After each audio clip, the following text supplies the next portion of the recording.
Hello, I'm Kaz. This is going to be my third video on mathematics for kids, I guess. This one, they're progressively getting more advanced, so this one is going to be more geared towards high schoolers probably. Maybe like for me, in my case, I took this type of stuff in like early high school. So yeah, just depending on where you are and where your kids are, we're basically going to be talking geometry today. And I don't want you as parents out there who maybe you haven't taken this in a really long time, maybe you got away with not taking most of this stuff. Don't be intimidated by it. We're not going over anything crazy. I'm just going to give you an outline on some basic things you can do, and most importantly, some intuition on why we have some of these formulas that we have, things like that. So I want these videos to help you think in a different way about math. That's the biggest thing. Not just memorize formulas, things like that. And so take away what you want to take away from this, and don't worry about anything that doesn't really make sense to you or that you don't care about. So yep, I'm going to give you just a little bit of information on geometry, on how you can think about it, and hopefully, yeah, teach you a thing or two.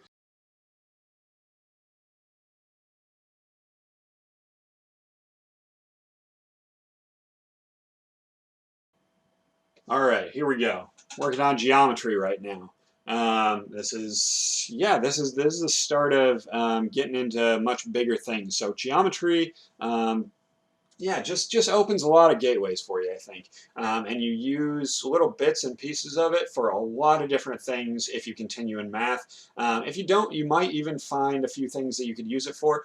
If any of you guys are kids at home, or any of you parents have kids that can understand this stuff, then I've got a little exercise for you to do that maybe will waste some time at home, which I think you all could probably use at this point. So I took this in like early high school, I think. So it is a little more advanced.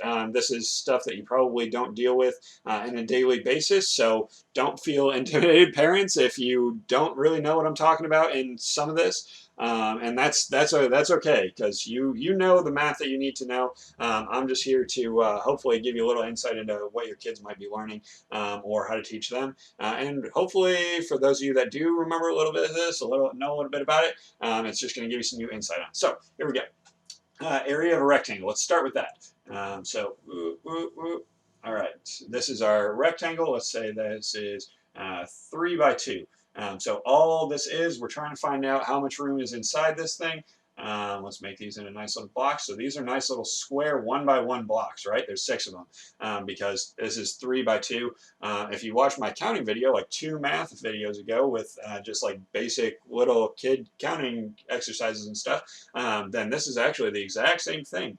We're just calculating this base times height. That's what we talk about. It doesn't really matter which of these ways it is. If it's tall, if it's like this, then 1 by 6 or something like that, then we'd still say base times height. Sorry, you can't see the top of it. It's not really important. You just call, okay, maybe we call 1 the base, 6 the height. It really doesn't matter what you call base and height.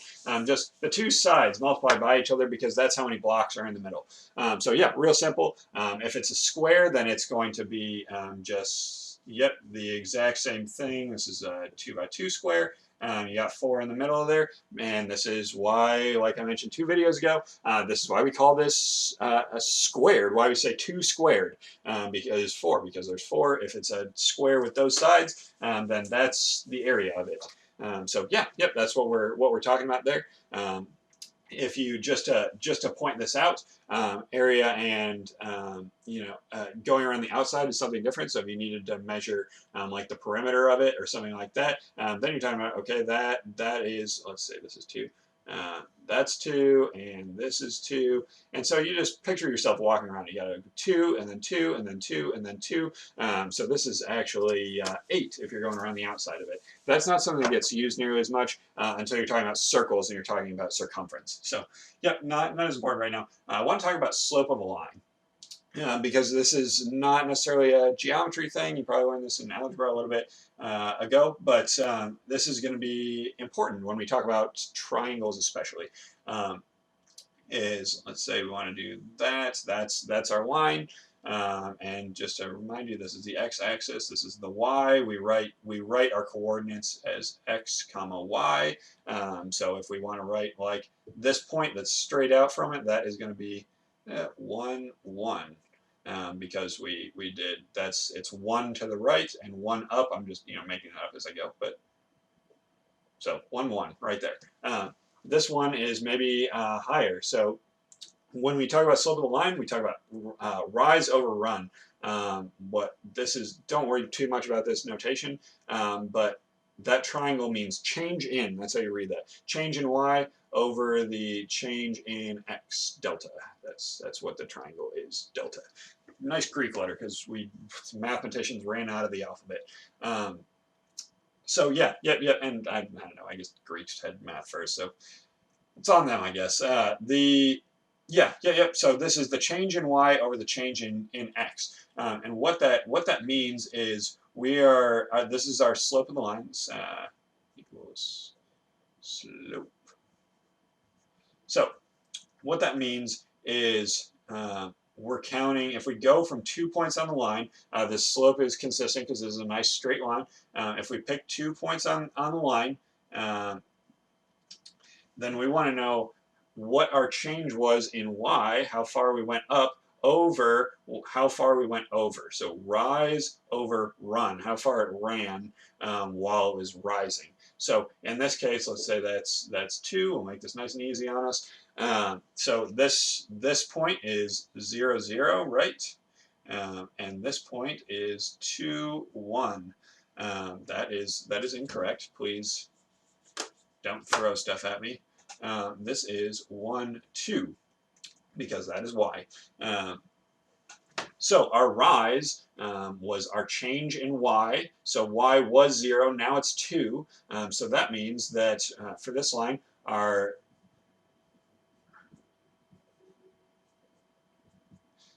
change in y went from 0, we ended up at 2, so y was a positive 2. And then for x, we started at 0, we ended up at 1, right? So that is 1. So this line has a slope of 2. If you go the other direction, if a line was going out this way, and this was 2, and that was 1 high or something like that, so that this point was, let me eliminate this 1, 1 out here so I don't confuse you guys. If this point, which is very not to scale, but if this point was 2, 1, like I tried to write the other point earlier, we started from 0, 0. So in this case, this line is going to have a slope of half. Spoiler alert. You started it at 0. Your y started at 0. Your y ended at 1. So you were 1 over your run, your change in x. X started at 0. X ended at 2. So bam, 2. And slope is a half of that line. And so this is the line that is straight 45 degrees, we call it. So straight down the middle of these two axes, that is going to be your slope of 1. So really shallow lines are going to have a fraction.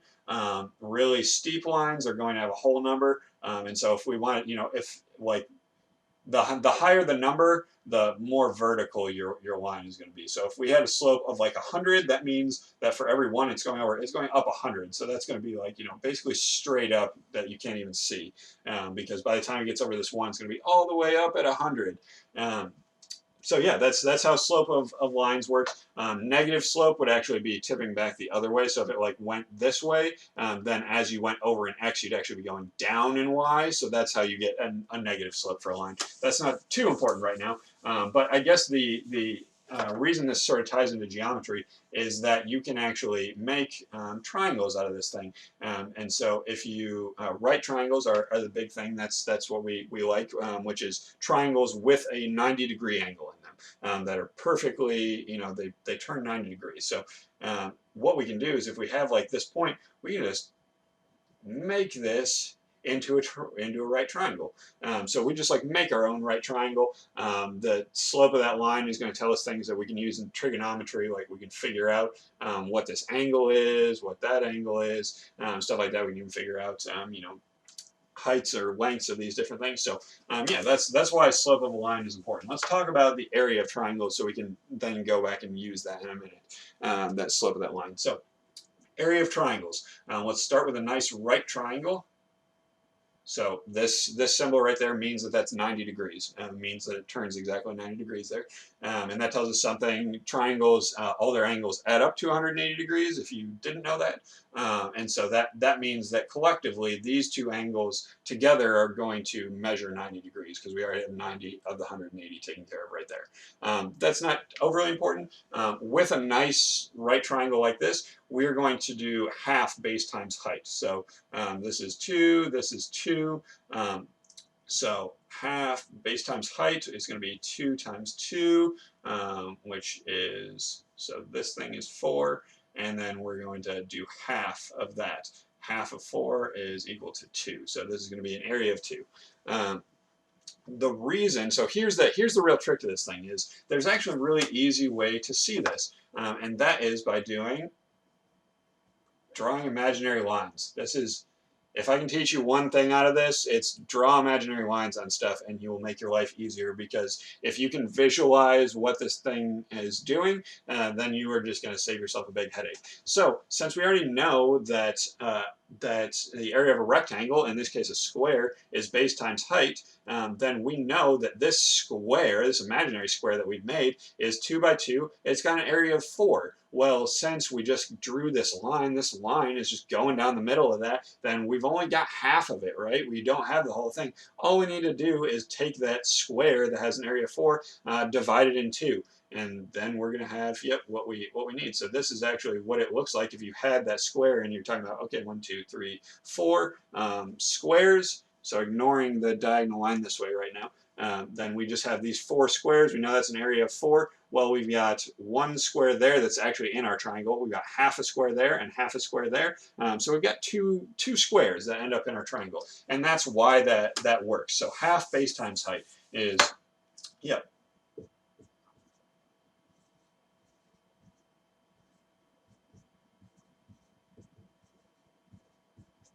That is our triangle formula.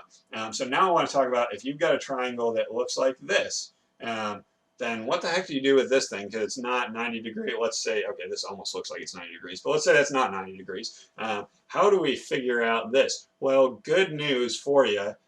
If you do this, if you treat this as the height and this as the base, you get to use the exact same formula. You're no problem there, and it's actually any perpendicular line, yeah, running into the base. So essentially, you can call this the base and then this the height, or you can, you could draw one here, and as long as this line forms a 90-degree angle here, as long as that does that, then you can call this the base and that the height.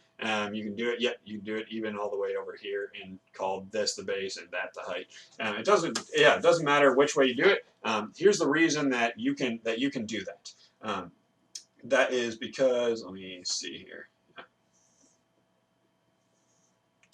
That is because if you do divide it like that, what you have here is you have actually made 2 right triangles. And since we know that this right triangle, so just ignoring this part of it right now, this right triangle is half base times height.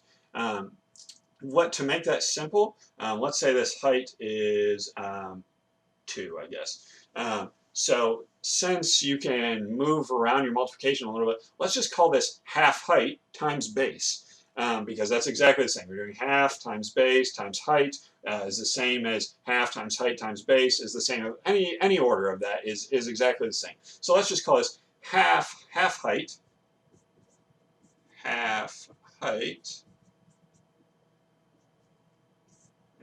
times the base. So half of that is 1, right? So we're just multiplying 1 times the base, and we can just do that. For this triangle. So we've just got 1 times the base. We'll say this is 3. Let's say that this is 1 over here maybe.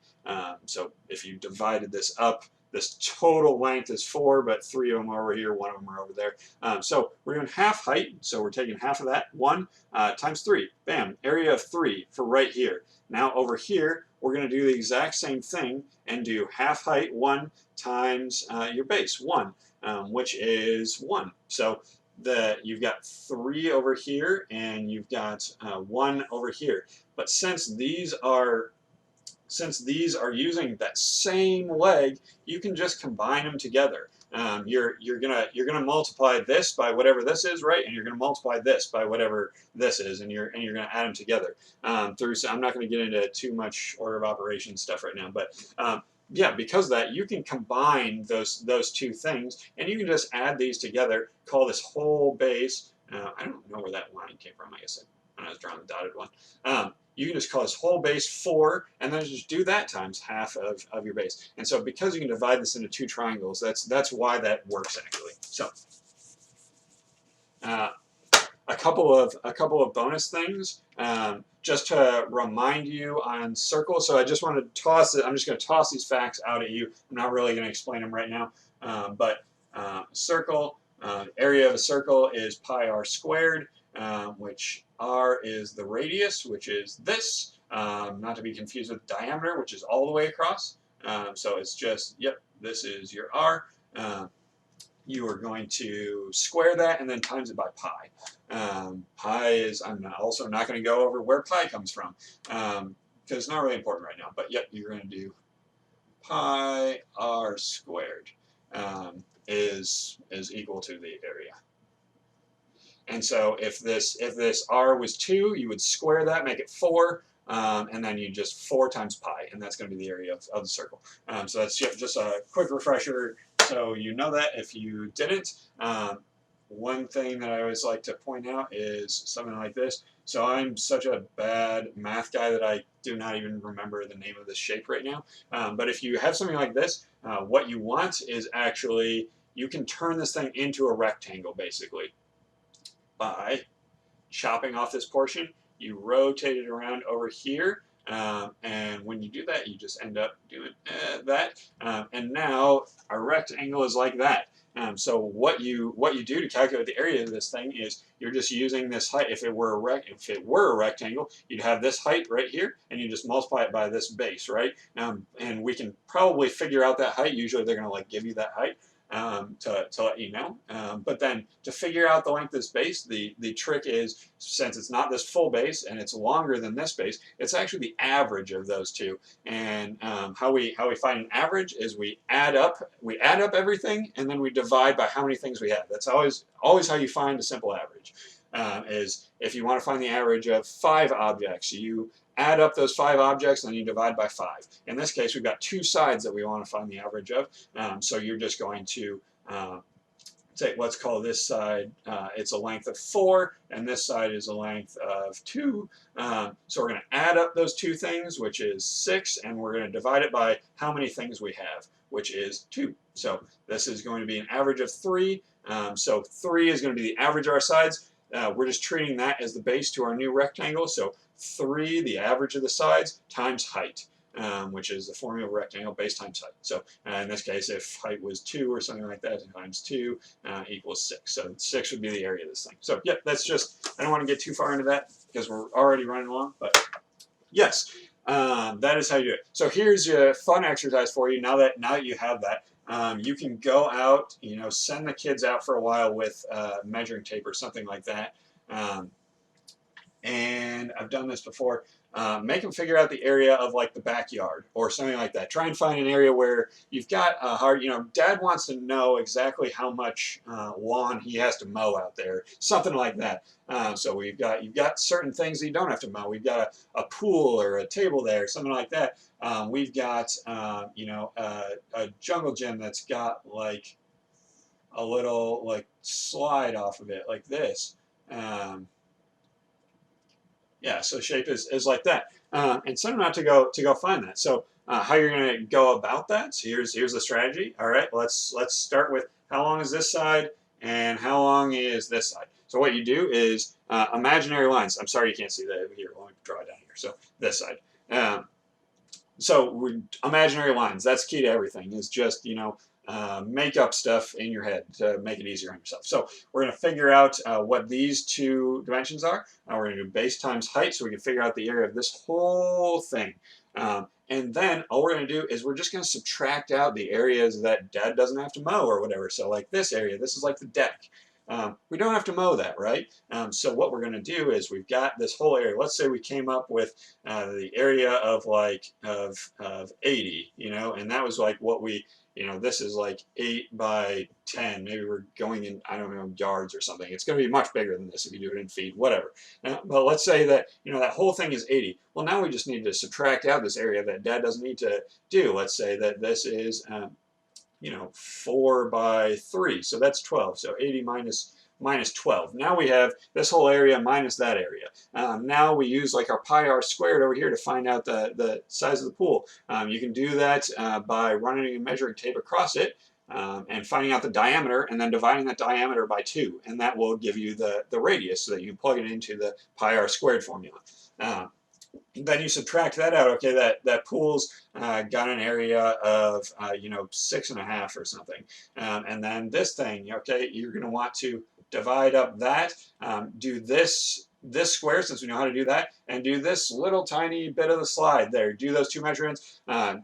Subtract those off everything, and you can actually figure out exactly how much grass is out there that Dad needs to mow, and then you can tell him that he has all sorts of time to do it, so he needs to go get on that. That hopefully will give you something to mess around with a little bit. I was going to do explain what trigonometry and calculus are. I think I'm going to do just an additional video on that real quick, and just go over that. Just 5 minutes. Here's what they are, just for your own information. So stay tuned for a little bit more, and hopefully you learned something today. So that's all I got. Thanks.